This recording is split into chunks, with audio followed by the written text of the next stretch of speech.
बार बार ये बात सामने आती है, लोग बातें करते हैं कि भारत एक विश्व शक्ति बनेगा, भारत विश्व गुरु बनेगा, भारत सुपर पावर बनेगा। और आज जब भारत के लिए इतना बड़ा दिन है, भारत की सभ्यता के लिए, भारत की इस पहचान के लिए इतना बड़ा दिन है, तो पूरी दुनिया आज भारत के इस शानदार उत्सव को देख रही है। लेकिन ये उत्सव सिर्फ भारत में नहीं मन रहा, ये उत्सव सिर्फ यहां नहीं है, उत्सव सिर्फ आपके घरों में नहीं है, ये उत्सव अब पूरी दुनिया में मनाया जा रहा है। और आपको यकीन नहीं होगा कि भारत के अलावा और बहुत सारे देशों में, दुनिया के अलग अलग कोनों में भगवान श्री राम की इस भव्य मंदिर में वापसी, उनके प्राण प्रतिष्ठान का जो उत्सव है, वो पूरी दुनिया में आज मनाया जा रहा है। यानी पूरी दुनिया, चाहे वो किसी भी सभ्यता की हो, किसी भी धर्म की हो, चाहे वहां किसी भी पार्टी का शासन हो, लेकिन दुनिया के बड़े बड़े देश, वहां के लोग आज भगवान श्री राम का स्वागत कर रहे हैं। और भगवान श्री राम के आज के इस पावन मौके पर, उनकी वापसी के दिन, आज वो भी आपके और हमारी तरह ही उत्सव मना रहे। और आज भव्य राम मंदिर में जो प्राण प्रतिष्ठा का कार्यक्रम था, उसमें अनुपम जी मौजूद थे। इन्होंने सब कुछ अपनी आंखों से देखा है।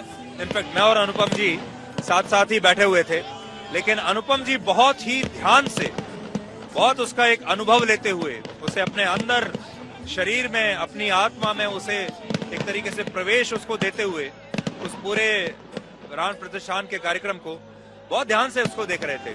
तो अनुपम जी, आज आपकी पहली भावनाएं जब वहां पर यह कार्यक्रम चल रहा था, मंत्रोच्चारण हो रहा था, भगवान श्री राम की मूर्ति में प्राण प्रतिष्ठा हो रही थी, आपके मन की पहली भावनाएं क्या थी? मैं शांत हो गया था। मैंने बहुत दिनों बाद महसूस की एक किस्म की शांति।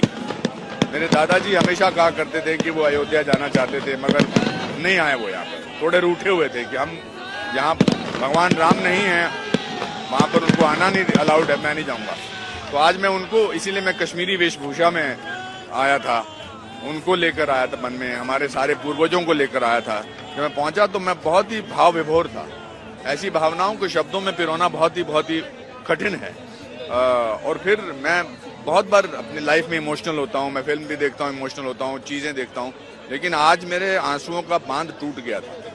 खासकर जब वो आकाश से जब फूल बरसे, गुलाब की पंखुड़ियां बरसी और राम जी का सामने देखा, और फिर मोदी जी का भाषण सुना, उन्होंने राम की मर्यादा को और उनकी वैल्यूज को हम सबको बताया। तो मैं ये बहुत सालों तक रहने वाला ये अनुभव, ये हम बहुत ही लकी हैं, हम बहुत ही ज्यादा खुशकिस्मत हैं कि हमको ये अनुभव करने का, ये देखिए आज जो यहाँ हो रहा है, ये अनुभव करने का हमको मौका मिल रहा है। बिल्कुल ऐसा लग रहा है जैसे यहाँ एक प्रकार की एक दिवाली है, एक उत्सव है, और दिवाली से भी बड़ा उत्सव, दिवाली से बड़ा उत्सव है।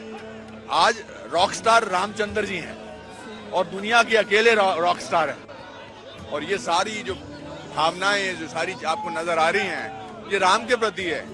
अभी मुझे किसी ने कहा कि आप स्टार हैं, शायद आप ही ने कहा था कि आप स्टार हैं। मैंने कहा मैं आज कोई स्टार नहीं है, आज सिर्फ भगवान राम स्टार हैं।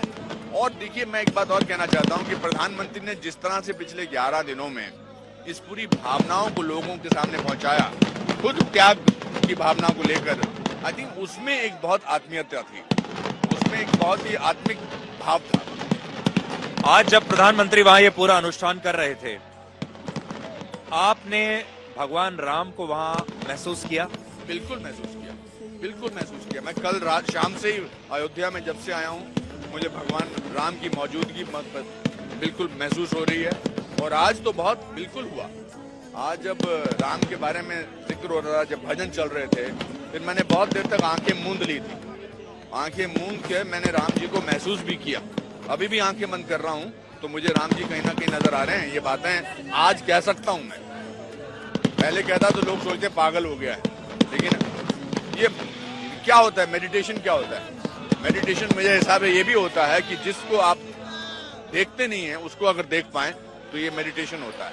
तो आई थिंक आज मुझे राम लल्ला का आकार और उनकी जो एक प्रतिमा जैसी थी, वो मुझे मेरे मस्तिष्क के यहाँ पर नजर आई। मैंने देखा उस समय बहुत सारे लोग रोने लगे, बहुत सारे लोगों के आंखों में आंसू आने लगे। मेरी भी आंखों में आंसू आ गए थे उस समय। ऐसा लग रहा था कि ऐसा अनुभव था जो इससे पहले कभी नहीं हुआ। क्या वो अनुभव आप शेयर कर सकते हैं? जी कभी नहीं हुआ। क्या आपकी आंखों में भी आंसू आए? नहीं, मैं तो बहुत रोया। मैं आंखें बंद करके जार जार रो रहा था और मैं आंसू रोक नहीं पा रहा था। उसको रोना नहीं कहते हैं, उसको परगेशन, जो कथारसिस होते हैं, वो कथारसिस सालों के था। देखिए हमारे संयम कितना है हिंदू धर्म में।